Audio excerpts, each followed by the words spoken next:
Elias Rourke's shuttle hummed softly as it descended toward the Crystal Spire, the tallest structure in the Lythari Empire.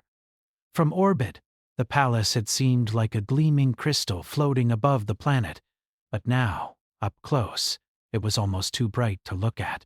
Its walls shimmered in the twin suns' light, reflecting shades of silver and blue across the landing platform. The human delegation, small and quiet, followed him as he stepped out, adjusting their formal suits to the alien standards of the court. Elias's own uniform, simple but sharp, contrasted with the ornate robes of the Lythari officials who had come to greet them.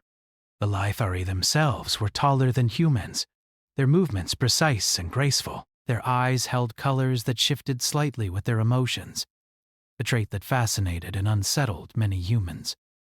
Telepathic traces, subtle but present, hinted at thoughts barely restrained behind calm expressions. Elias could feel the weight of their scrutiny, but he held his head high, not letting their silent probing unsettle him. He had learned early in his training that fear or submission would only invite exploitation. Princess Queen Seraphine awaited him at the top of the stairs, where the landing platform met the palace's main hall. She was more beautiful than any human painter could imagine, tall, elegant, and radiant, with silver hair that seemed to flow with its own light. Her eyes, deep violets, scanned the human party with a mixture of curiosity and amusement. She expected the humans to kneel or bow excessively, to show awe and fear in the presence of the Lythari's power. She expected begging, flattery, or weakness. Elias would give her none of that. "Welcome, Commander Rourke," she said, her voice smooth as flowing water but carrying an undertone of command. "We are honored that Earth's leaders have sent a representative." Elias bowed his head slightly, not in submission, but in respect. "Thank you, Your Highness," he said. His tone was steady, polite, and confident. "I am honored to be here." The court gasped, not at the words, but at how calmly and equally Elias had spoken. There was no trembling, no over-the-top deference. Just respect, measured and deliberate. Seraphine's advisors exchanged uneasy glances. Humans were supposed to be easily intimidated, to bend under pressure. This one did not. "Please," she said, gesturing to the inner hall. "Walk with me. We have much to discuss." The human delegation followed, careful not to stumble on the polished crystal floors. The hall was immense, stretching upward as if the palace itself reached for the skies. Light flowed through translucent panels, casting ever-changing patterns on the walls. The humans were quiet, aware that every step, every glance, was being observed. As they walked, Elias noted the small details others might have missed, the way the Lythari workers moved in perfect harmony, almost like a dance, the floating drones that delivered messages and food, silent and precise, the gardens suspended in mid-air, teeming with alien plants whose colors and shapes were unlike anything on Earth. He did not speak, merely observed, recording each nuance mentally. This was more than protocol. It was intelligence gathering, and it was also a way to understand a people who prided themselves on perfection. Princess Seraphine spoke finally, her voice calm but carrying an edge. "Commander, we expect you to understand the Lythari way quickly. Our empire has lasted thousands of cycles because we value order, loyalty, and respect for hierarchy. Humans, I understand, are less accustomed to such discipline." Elias smiled faintly, not mockingly, but knowingly. "Your Highness, we respect the Lythari way, but humans have our own ways too. We value curiosity, independence, and ingenuity. I hope these differences can be shared rather than in conflict." A murmur ran through the court. One of the elder advisors whispered something to Seraphine, a flicker of irritation crossing her otherwise serene face. Elias did not falter. He had learned that confidence was often more disarming than flattery. They arrived at a large observation balcony that overlooked the capital city below. Spires, streets, and canals gleamed under the twin suns, the scale of the civilization almost unimaginable. The humans stood in awe, but Elias's gaze was analytical. He did not see only beauty. He saw patterns, structures, and vulnerabilities hidden beneath the splendor. "Magnificent, isn't it?" Seraphine said softly. "The crystal spire is the heart of the empire. Every decision, every law, every creation passes through this city before it reaches the stars." "It is indeed magnificent," Elias replied, keeping his tone steady. "I have never seen a civilization built with such precision. The organization, the beauty, it is remarkable." Seraphine tilted her head slightly. "And yet, Commander, you speak as though you can judge our society already." "I only observe," Elias said. "Judgment comes later, after understanding. For now, I seek to learn." Her eyes narrowed slightly, and she studied him. "Many have sought to understand the Lythri and failed. You speak boldly for one who is not yet proven here." "I am aware," he replied calmly. "I do not fear boldness. I fear only ignorance." For a moment, the Princess Queen was silent. Her eyes, which could pierce thoughts, seemed to search his mind. Elias felt the subtle probe but did not resist in fear. He simply kept his focus on the palace, the city, and the people below. Humans were different in many ways, and he knew that trying to hide from their telepathy would only appear suspicious. Instead, he allowed his mind to be open, clear, and determined. Seraphine finally spoke, her tone neutral. "Very well, Commander. You may walk the city and observe. But know this, our empire does not tolerate weakness or foolishness." "You will be watched every step." "I understand, Your Highness," Elias said, bowing slightly. "I would not have it any other way." The humans were then escorted through the palace gates, descending into the heart of the city. The streets were alive with Lythri citizens moving gracefully along their paths, floating vehicles humming above. Markets displayed goods that shimmered with energy, while children played with small robotic constructs, their laughter blending with the hum of machines. Elias's mind worked quickly. He observed not just the beauty, but the structure. There was discipline, yes, but also tension beneath the surface. Some citizens moved cautiously, wary of attention. Some children were fascinated by the humans, staring openly. This was not a perfect society. There were cracks, subtle but present. One small scene caught Elias's attention. A young Lythari boy struggled to repair a small drone that had malfunctioned. Adults nearby watched without offering help, expecting the child to either fail or find a solution on his own. Elias knelt beside the boy, examining the problem. Within moments, using a simple adjustment of wiring and timing, the drone whirred to life again. The boy's eyes lit up with delight. The nearby Lythri adults glanced at Elias, some with surprise, some with silent disapproval. The act was minor, almost trivial, but in a society where hierarchy and appearances mattered more than practical problem-solving, it was unusual. Elias smiled at the boy and continued walking, leaving the small crowd murmuring quietly. That night, the human delegation returned to the palace for a formal dinner. The hall was vast, with tables arranged in a semicircle around a stage where Seraphine presided. The humans were given seats of honor, though not equal to the Lythri elite. Servants brought dishes that shimmered with unknown flavors and textures, yet Elias ate with polite curiosity, noting the intricacies of the cuisine without showing fear or distaste. Seraphine watched him from her throne, her expression unreadable. "Commander," she said finally, "you walk our city as though you belong, yet you are clearly an outsider. I expected fear, or at least hesitation. Instead, you show independence. This is unusual." "I believe understanding comes from observation, not submission," Elias replied. "And I am here to understand, Your Highness, not to beg for favor." The court fell silent. The audacity of the statement, spoken calmly and without arrogance, was unlike anything the Lythri had encountered. Even Seraphine's telepathic probes found no hidden aggression, only confidence. The dinner continued, but the air had changed. Whispers ran through the court, and Seraphine herself seemed distracted. Here was a human who refused to grovel, refused to fear, yet showed respect and intelligence. Elias's presence had created a quiet tension, one that would ripple through the empire in ways neither he nor the Princess Queen fully understood.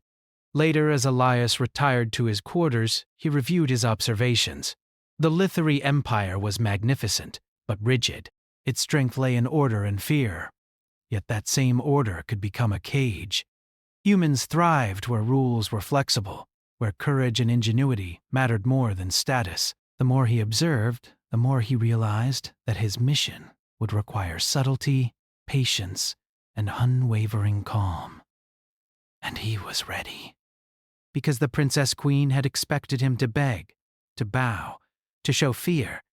Instead, he had walked freely through her empire, seeing, learning, and standing tall. That small, silent defiance would set in motion events that neither human nor Lithari could yet predict. Elias sat by the window, looking at the glittering city below. He did not smile or feel pride. Not yet. He simply prepared himself. The crystal spire, for all its brilliance, would soon learn that humans were not easily controlled, and he intended to leave an impression that would last far longer than a single visit. The morning light fell over the crystal spire in soft silver streaks, painting the city in a color that seemed alive. Elias Rourke stood at the balcony of his quarters, observing the Lithari citizens as they moved below. Unlike the polished halls of the palace, the streets revealed a subtle rhythm of life. Some Lithari moved confidently, as if the city belonged entirely to them. Others glanced nervously around, careful not to draw attention. Humans, unfamiliar with the nuances, might have thought all was perfect. Elias saw the cracks. He had been given permission to walk the city with a guide, a Lithari named Theron. Theron was young by his species standards, curious and bright, but cautious, with the faintest trace of skepticism in his gaze. He spoke carefully, measuring each word. "Commander Rourke," he said, "you may find that not all the city is as it seems. The crystal spire is open, yet some parts are restricted. Even citizens avoid them." Elias nodded. "I am here to observe, Theron." "I do not fear the truth."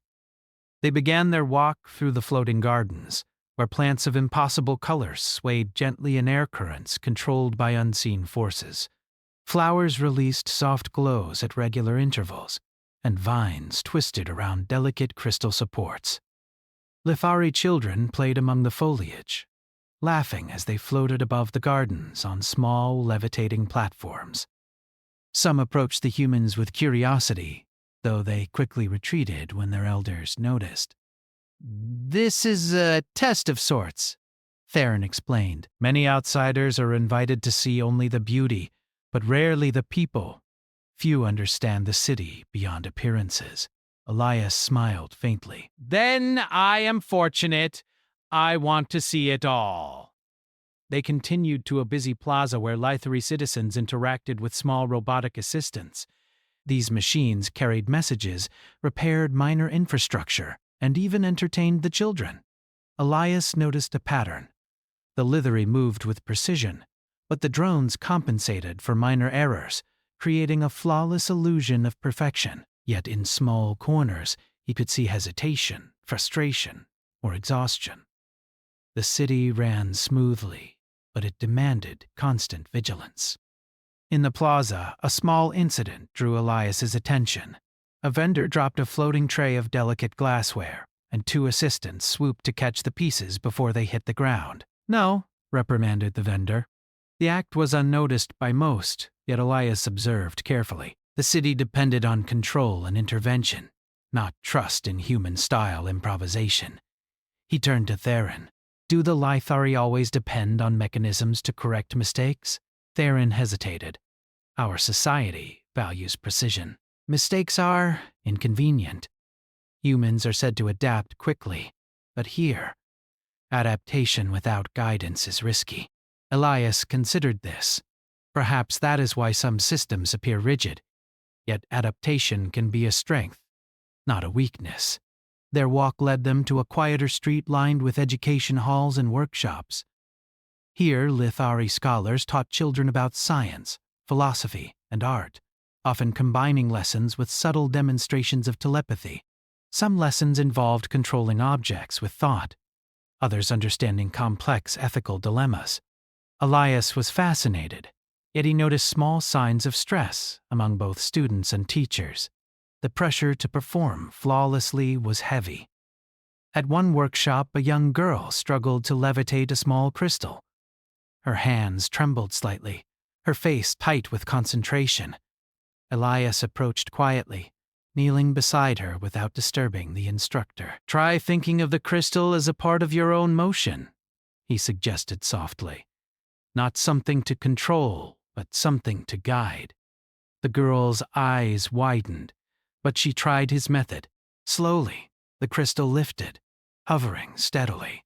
The instructor looked astonished. Elias smiled and stood. Sometimes, a small change in perspective can make all the difference. Theron's eyes were wide. "Humans approach problems differently. Perhaps that is why your species endures in spite of limits." Elias nodded. Adaptability matters.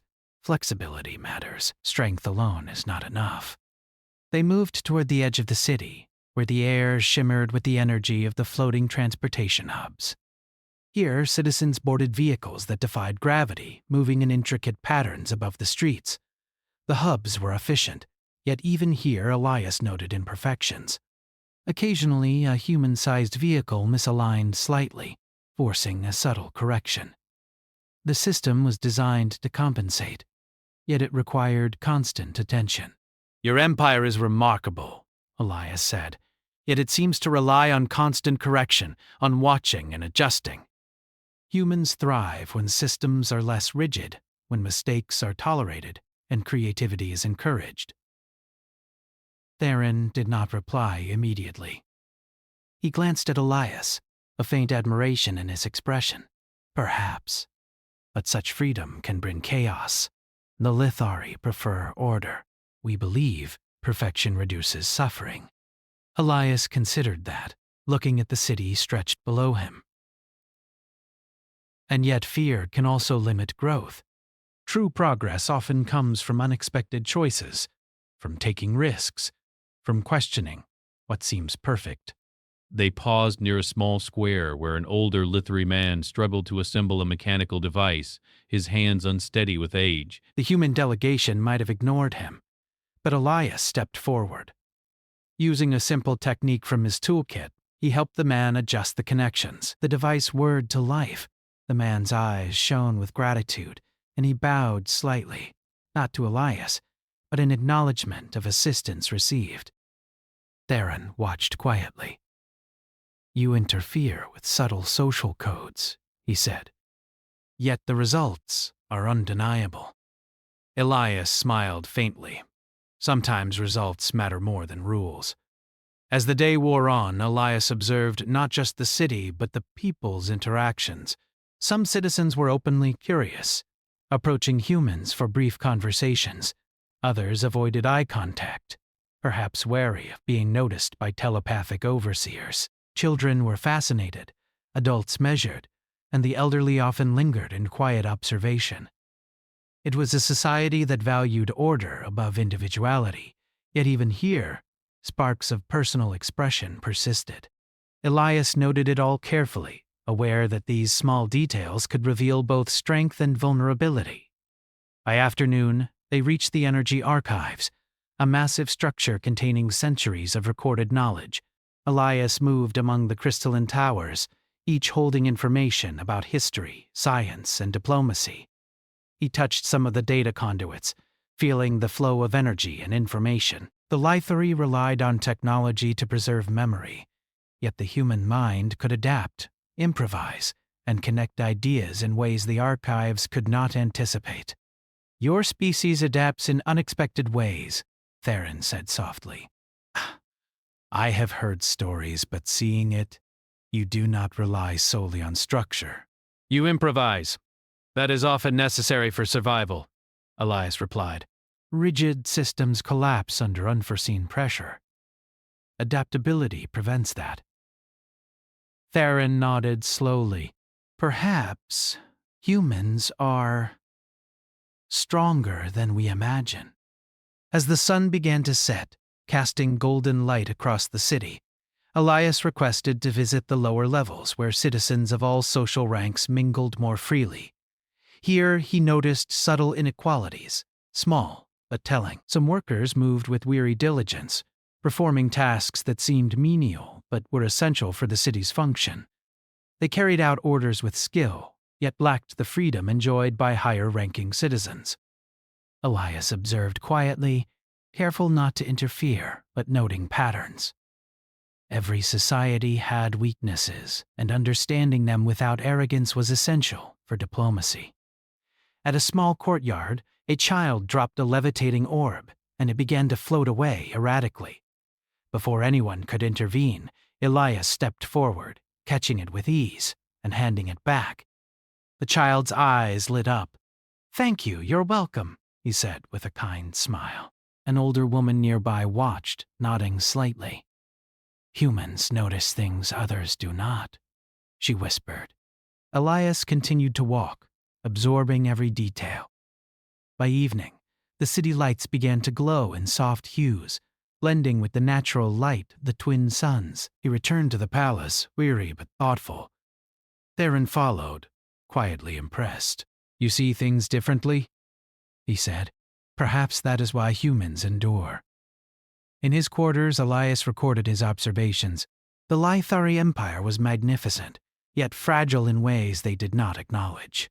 Their reliance on hierarchy and telepathy created precision but limited adaptability.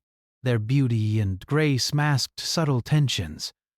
Humans, by contrast, thrived where rules were flexible, where courage and ingenuity mattered more than status. He had walked their city without fear, without submission, and in doing so, had already begun to challenge assumptions. Later, in a private audience, Princess Seraphine observed him through subtle telepathic monitoring. She had expected him to bow, to plead, to show fear in the presence of her empire. Instead, he walked freely, observed critically, and interacted with her people without flinching. Her violet eyes narrowed slightly, a spark of fascination mixed with irritation. Here was a human who refused to be intimidated, who refused to beg, yet showed respect and intelligence. Her advisors whispered in hushed tones, noting the unusual behavior. "He is not like the others," one said. "No," Seraphine replied softly. "He is different." The day ended with Elias looking out over the city once more. He did not smile or feel pride. He simply prepared himself for what was to come. The crystal spire was magnificent, but no empire, no matter how powerful, could anticipate the quiet, steady confidence of a human who refused to bend. And Elias intended to make an impression that would last far beyond his visit. He had observed, he had learned, and he had begun to understand the strengths and weaknesses of the Lithari. The Princess Queen expected him to beg, to yield, to show fear. Instead, he had walked freely, asking questions, helping where he could, and showing that humans were not so easily controlled. In the quiet of the night, Elias thought of the challenges ahead. Diplomacy would not be easy. The Lithari were proud and sharp, yet even in their perfection, there were cracks. Small acts, like helping a child or solving a minor problem, could have greater impact than any display of force. Humans had survived in countless worlds through ingenuity, empathy, and courage, and that same human spirit would guide him in the days to come. As the twin suns set, painting the city in hues of purple and gold, Elias felt a quiet determination.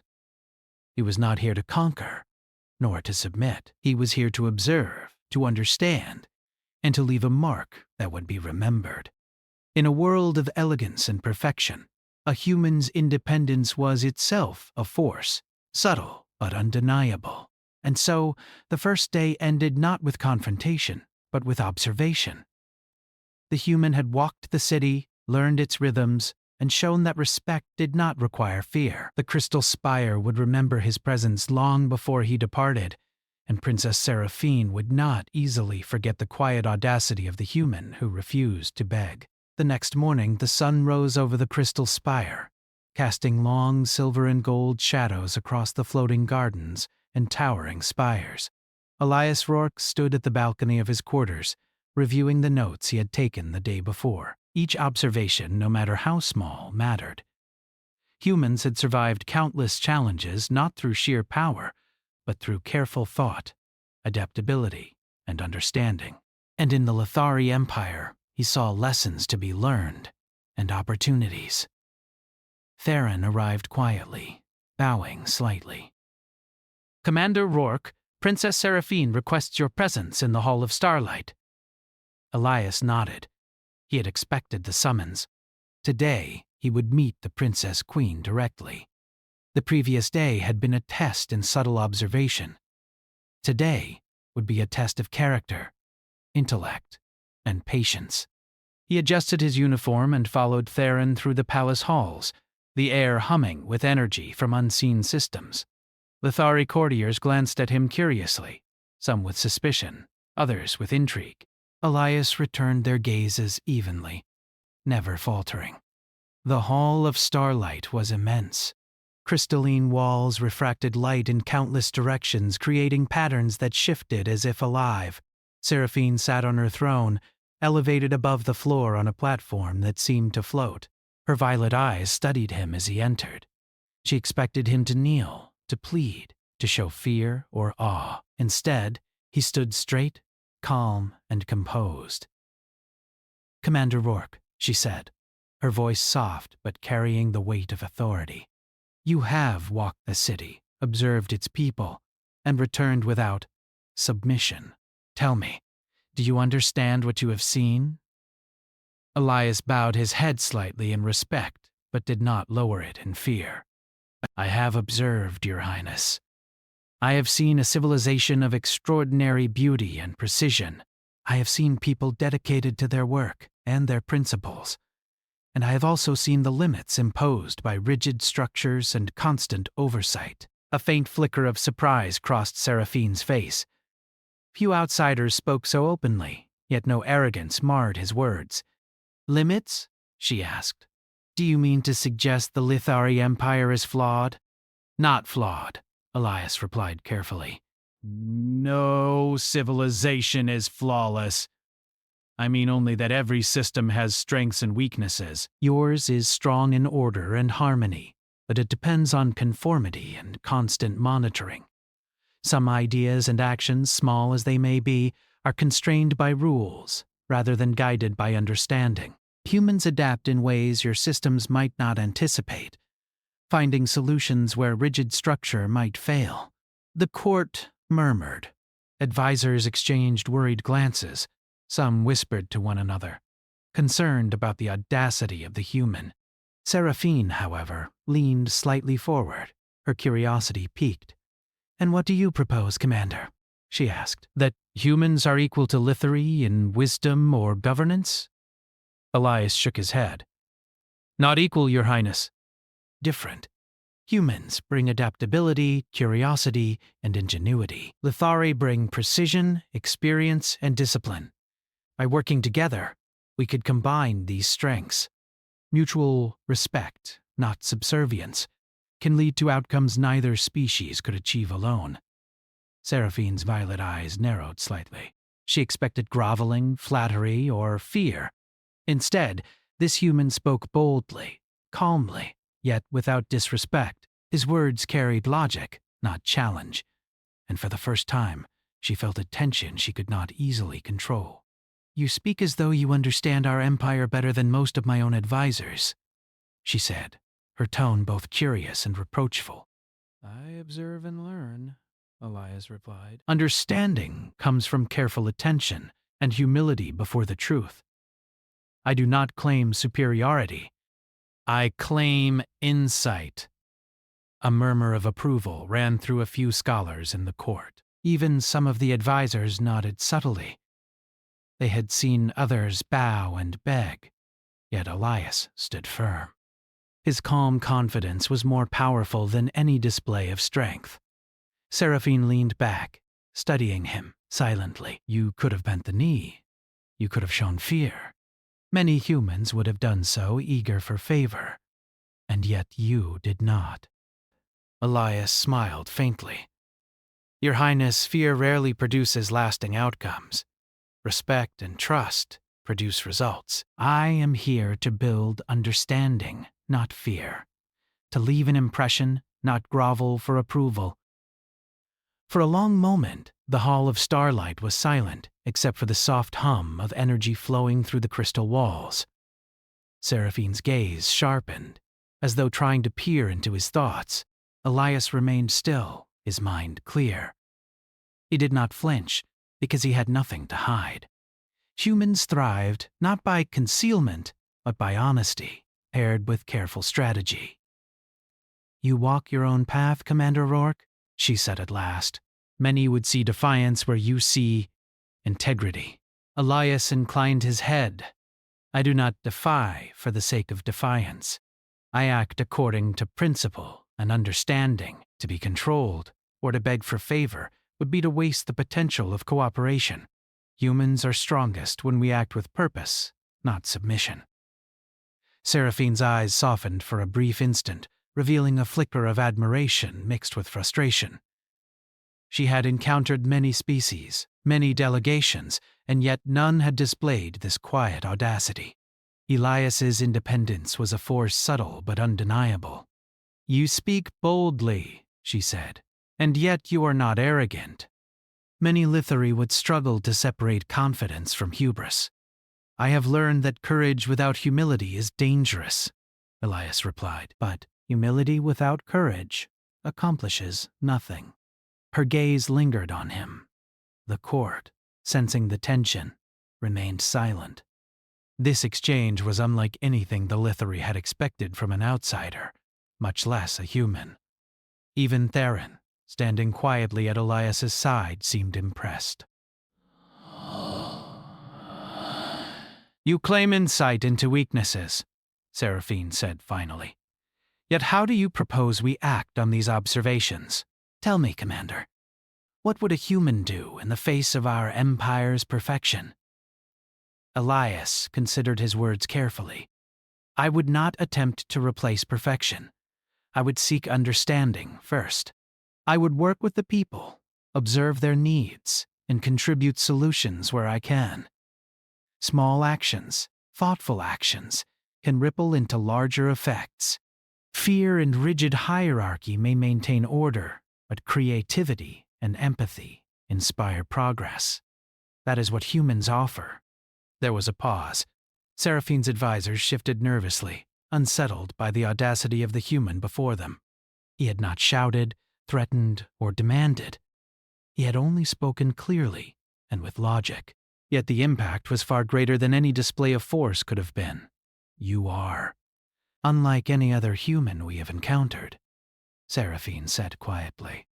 And yet, perhaps that is why you endure. Your species thrives through adaptability. It is unexpected, and in its own way, impressive. Elias inclined his head. Your Highness, I do not seek to impress. I seek only to contribute, to build understanding between our peoples. I will not beg for favor, but I will offer cooperation and insight where it is welcome. Seraphine studied him for a long moment. Then, almost imperceptibly, she leaned forward, her gaze piercing. And if your insight challenges the way we have always done things? Elias met her eyes calmly. Then I trust that your judgment, tempered with openness, will recognize its value. Change is not always easy, but growth requires it. The court remained silent, caught between shock, admiration, and uncertainty. Few had dared to speak so directly, so evenly, to Princess Queen Seraphine. Fewer still had done so without fear. Finally, she nodded slightly. Very well, Commander Rourke. You have walked our city, observed our people, and spoken boldly before our court. You do not beg, you do not falter. You have earned consideration, if not favor. Tomorrow you will meet with some of our scholars and engineers. I am curious to see how you handle challenges beyond observation." Elias inclined his head in gratitude. "I will do my best, Your Highness. That is all I can promise." As he left the Hall of Starlight, Theron fell into step beside him. "You surprised the Princess Queen," he said quietly. "Few have done that without arrogance. You spoke truth calmly, and it carried more weight than any display of force." Elias allowed himself a faint smile. Force can compel action, but understanding inspires it. That is the human way. The rest of the day was spent in preparation. Elias reviewed every observation he had made, every interaction, every subtle behavior of the Lithari citizens. He knew that tomorrow would bring tests, both practical and intellectual. The Lithari valued precision and order, and they would challenge him in ways that required more than courage. As night fell, the city glowed with thousands of lights, floating vehicles creating ribbons of color across the streets. Elias stood at his balcony once more, watching the patterns of life below. The Lithari Empire was magnificent, yet its perfection was fragile in ways they did not understand. Humans thrived in imperfection, in adaptability, in courage paired with insight. And tomorrow, he would show that even a single human could navigate challenges that others would consider impossible. He turned from the balcony, preparing for rest. But his mind remained alert. The Princess Queen expected him to beg, to falter, to show weakness. Instead, he had spoken calmly, logically, and with unwavering respect. That alone had unsettled her and the court. Tomorrow, he would continue. Tomorrow, he would prove that humans were more than capable of meeting challenges, not through intimidation, but through ingenuity, observation, and the quiet strength of independence. And he knew, deep within, that the Crystal Spire would never be quite the same after a human walked its streets freely, refusing to bow or beg, and yet commanding respect in the simplest, most profound way. The next day, Elias was escorted through a side wing of the Crystal Spire, far from the grand halls the human delegation had first seen. This part of the palace was quieter, less polished, yet filled with subtle energy. Rows of workstations stretched along the corridors, glowing with soft light. Lithari scholars, engineers, and inventors moved among them, carrying tools, devices, and delicate crystalline components. Theron walked beside Elias, his usual calm expression mixed with curiosity. "The Princess Queen has prepared a series of exercises for you," he explained. "They are not tests of strength. They are tests of thought, observation, and creativity. Few humans have faced them successfully. Most fail because they assume the answer lies only in technique, not understanding." Elias listened carefully. "Then I will rely on observation and reasoning, not assumptions. That is how humans succeed in unfamiliar situations." They entered a large chamber at the end of the corridor. The walls were transparent, revealing the city below, yet the room itself was filled with intricate machines, floating devices, and holographic displays. Several Lithari stood waiting, each holding a device or panel. Among them was an older woman, her hair silver and eyes sharp, who stepped forward. "Welcome, Commander Rourke," she said. "I am Ariseth. Today we will see how your human perspective handles problems our methods might not anticipate." Elias inclined his head. "I look forward to learning from your expertise as well." Ariseth led him to a table where a small robotic assistant floated, its systems glowing softly. "This device is designed to navigate a series of obstacles in the courtyard below," she explained. "It uses sensors, telepathic input from Lithari operators, and automated corrections to avoid errors. Most humans struggle to control it without fail. Few can adapt when unexpected variables are introduced." Elias examined the device, noting its design. "It responds to patterns, not intentions," he said quietly. I can work with that. They moved to the balcony overlooking the courtyard. Below, a maze had been constructed with floating barriers, shifting pathways, and levitating platforms. Several Lithari operators were stationed nearby, ready to correct the robot if it faltered. Elias could see the reliance on automated intervention. The device would complete the course flawlessly if the humans tried to follow the expected steps. He nodded. Show me the obstacles. One by one, Lithery engineers activated the maze. Platforms shifted, barriers moved, and the robot's path became unpredictable.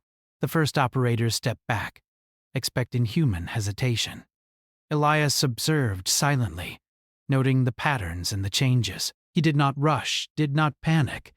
Instead, he considered each movement, predicting possible responses, while remaining flexible. Finally, he activated the control interface. His movements were deliberate, but adaptive.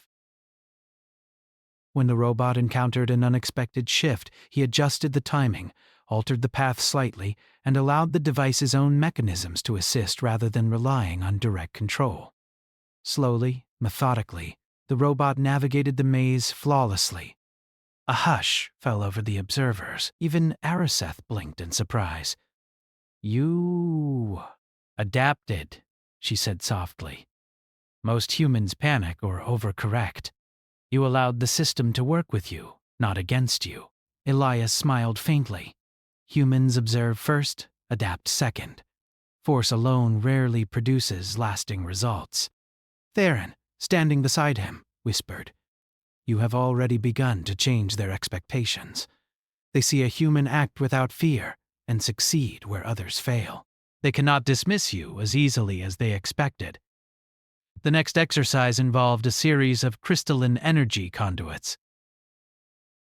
Several small disruptions had been introduced intentionally: misaligned circuits, interference from ambient energy, and gaps in the control sequence. The Lithari engineers expected Elias to struggle, to rely on trial and error. Instead, he observed quietly. He noticed that certain conduits responded differently under various conditions, patterns that were predictable if one thought beyond the immediate problem. He adjusted the flow subtly, guiding energy through secondary pathways and creating temporary stabilizing loops. The disruptions resolved themselves, and the system hummed smoothly. Ariseth watched, her expression unreadable. "You do not solve problems in the way we teach," she said finally. "You solve problems in the way humans think. You rely on observation, intuition, and adaptability rather than strict rules." "That is correct," Elias replied. "Rules are useful, but understanding is more important." When rules fail or are incomplete, insight is necessary. By midday, word of Elias's success had spread through the chambers. Lithari scholars whispered among themselves, intrigued by the human's approach. Even younger engineers, who had once doubted the possibility of a human contributing meaningfully, now observed him with cautious respect. Theron led Elias to a smaller workshop, where a complex device lay in pieces on a table. "This is a prototype for planetary energy distribution," he explained.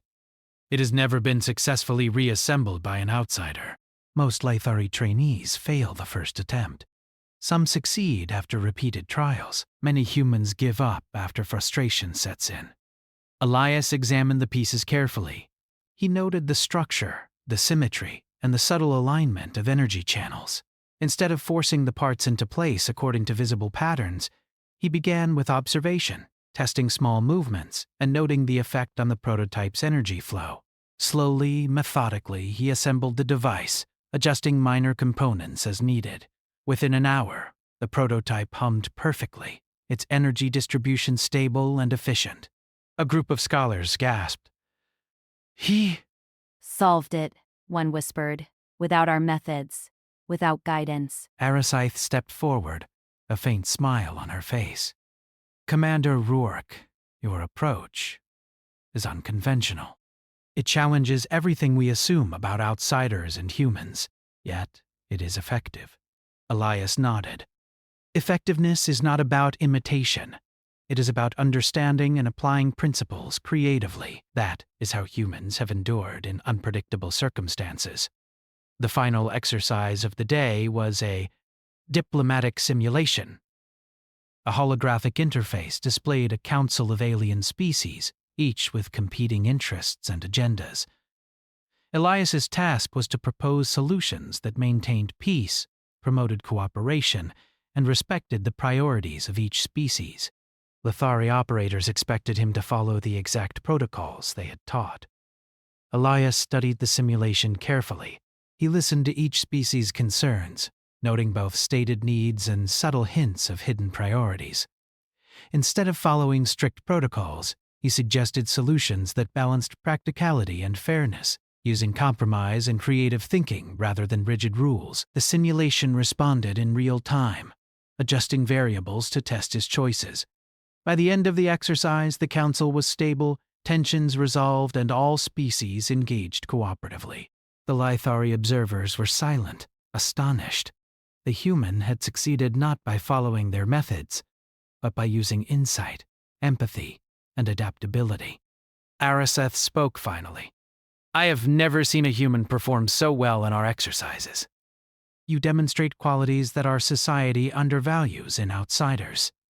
Observation, patience, creativity, empathy. These are strengths humans possess, and yet we rarely acknowledge them." Elias smiled. "I appreciate your recognition, Ariseth. These are qualities your people have as well, though applied differently. Humans and Lithari are not so different in potential, only in approach." Theron looked at him, eyes wide with admiration. "The Princess Queen will be intrigued by your performance. You have not only succeeded, but changed the perception of what a human can accomplish in the Crystal Spire." As evening approached, Elias was led back to his quarters. He was exhausted, but his mind buzzed with observations. He had seen patterns, tested solutions, and demonstrated that humans could succeed where the Lithari least expected. More importantly, he had done so without challenge to authority, without confrontation, without fear. Princess Seraphine herself observed the results through subtle monitoring. She had expected failure, hesitation, or at least the predictable limitations of a human mind. Instead, she saw success achieved with quiet confidence and ingenuity. Her violet eyes narrowed thoughtfully. She realized that the human had not only passed her tests, but had done so in a way that subtly questioned the assumptions of her empire. Later that night, she entered her private chambers, alone with her thoughts. "The human is not what I expected," she murmured. "He is calm, confident, observant. He does not bow. He does not beg. Yet he commands respect through action alone. And he challenges my expectations in ways I cannot dismiss." She stood at the window, looking at the city glowing under the twin suns' fading light. "Perhaps there is more to humans than I understood. Perhaps there is value in learning from them, not only in guiding them." Meanwhile, Elias reviewed his own notes. Every test had revealed more about the Lithari, not just their technology and systems, but their mindset. He could see pride, precision, and discipline, but also rigidity, assumptions, and subtle fear of change. Small actions, like adjusting a robot's path or assembling a prototype, revealed how reliance on rules could limit potential. Elias smiled quietly to himself. The Princess Queen had expected him to beg, to falter, to show weakness. Instead, he had demonstrated that humans succeeded, not through force, not through intimidation, but through thought, observation, and subtle influence. He had begun to leave an impression on the Lithari that would last far longer than a single day. He thought of the challenges ahead. The next steps would involve deeper collaboration, more complex tests, and encounters with the Empire's highest advisors. The human advantage lay not in fear or aggression, but in ingenuity, empathy, and calm confidence. Tomorrow, he would continue to build that advantage, not with confrontation, but with quiet strength. As he gazed out at the floating lights of the city below, Elias felt a quiet certainty. Humans had endured countless trials across countless worlds. The Lithari Empire, magnificent as it was, had never encountered a human like him.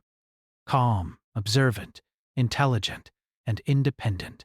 And that alone would shape the interactions to come in ways even the Princess Queen could not yet foresee. The morning sun rose over the crystal spire, bathing the city in gentle golden light. Elias Rourke stood on the balcony of his quarters one last time, watching the flow of life below.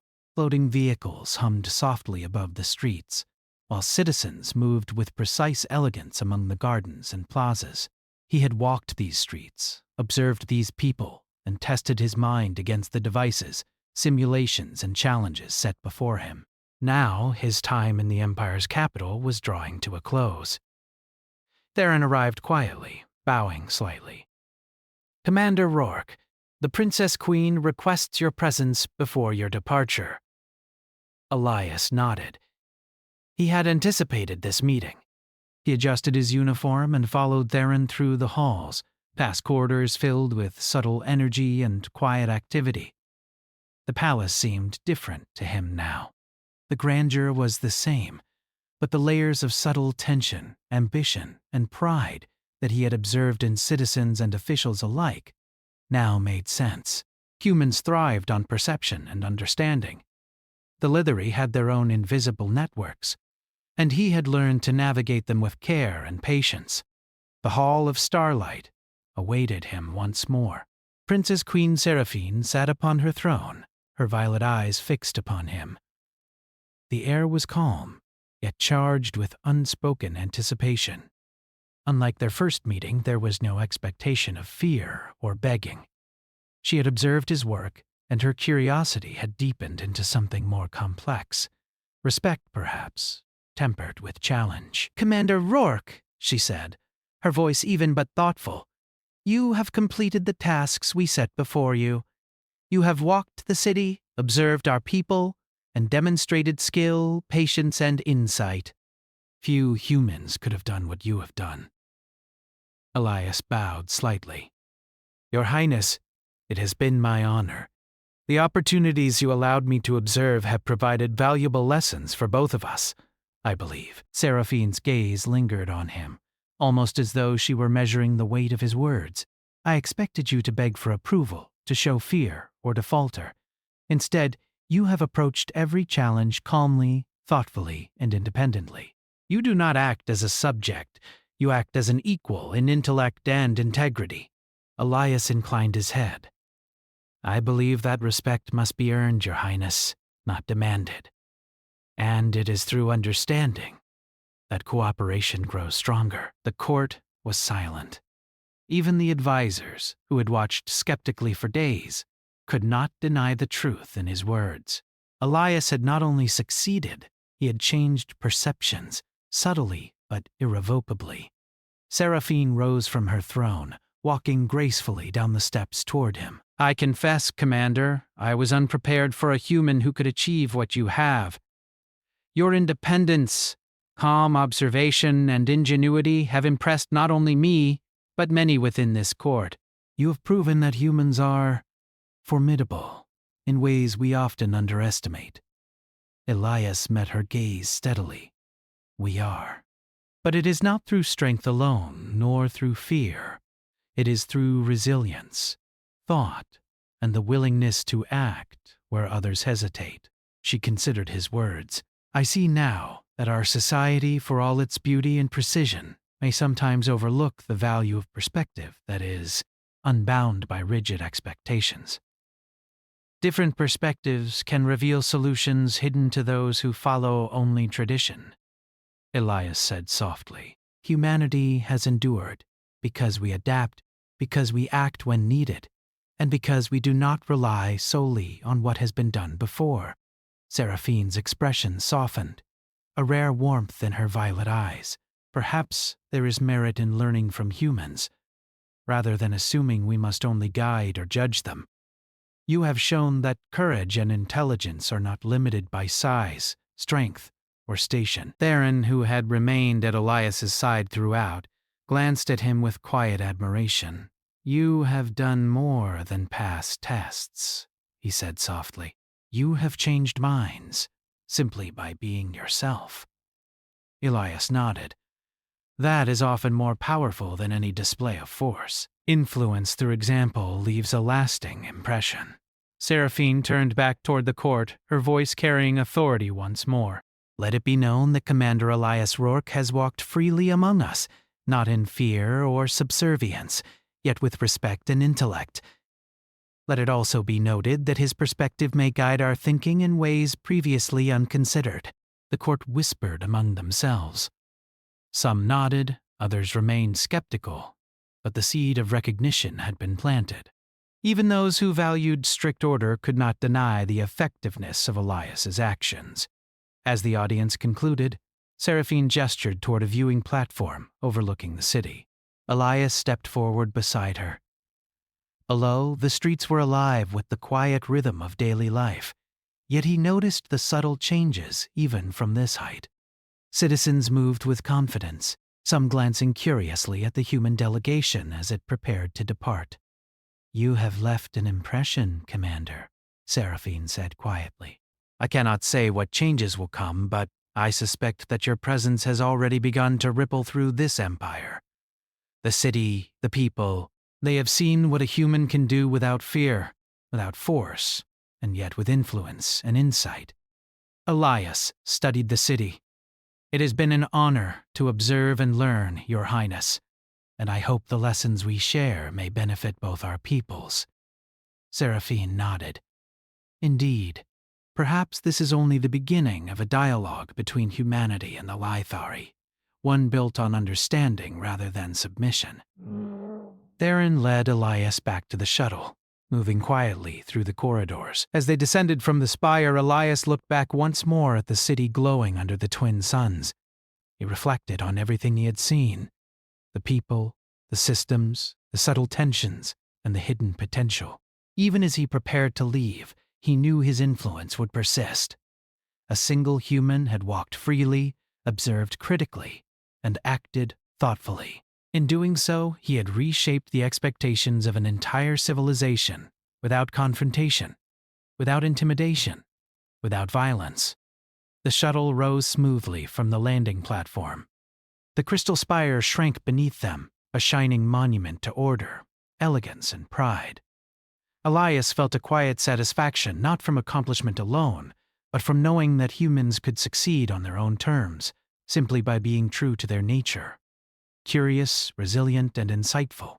He glanced at Theron, who had remained silent during the ascent. "Do you think the Princess Queen will reconsider some of her practices?" Elias asked lightly. Theron smiled faintly. "She already has, in ways she does not yet admit. Humans act differently. That is what makes them influential. She will not forget this visit. Then we leave a mark, not through force, but through presence, observation, patience, and thought." As the shuttle cleared the atmosphere, Earth's blue and green sphere came into view in the distance. Elias reflected on the journey, on the lessons learned, and on the subtle victories achieved through understanding and quiet courage.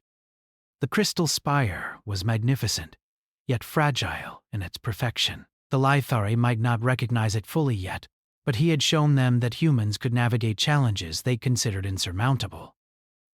Back on the shuttle, Elias reviewed his notes one final time. Every interaction, every observation, every subtle act of ingenuity had been documented. The Princess Queen had expected him to beg, to falter, to demonstrate weakness.